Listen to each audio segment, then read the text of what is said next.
মানে জল খেতে হবে, আর যদি প্রয়োজন না হয় রোদের মধ্যে না বেরোনো, আর সবসময় বেশি পরিমাণে মানে ডিহাইড্রেশনের দিকে যেন না যায়। সবসময় একটা ওয়াটার যদি বেশি করে খাই তাহলে ডিহাইড্রেশনের সম্ভাবনা কম থাকবে।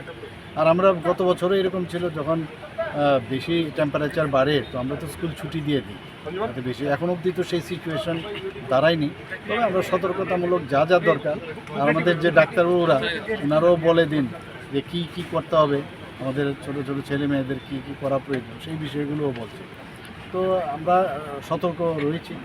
তো আমরা গত বছরও সেটাকে আমরা যে নির্দেশাবলী দেওয়া হয়েছিল সেগুলি এই বছরও রাখি। মশলা হাতে নয় চামচে তুলুন। লংতরাই গুঁড়ো মশলার প্রতিটি 250 গ্রাম প্যাকেটের সাথে 1টি চামচ ফ্রি।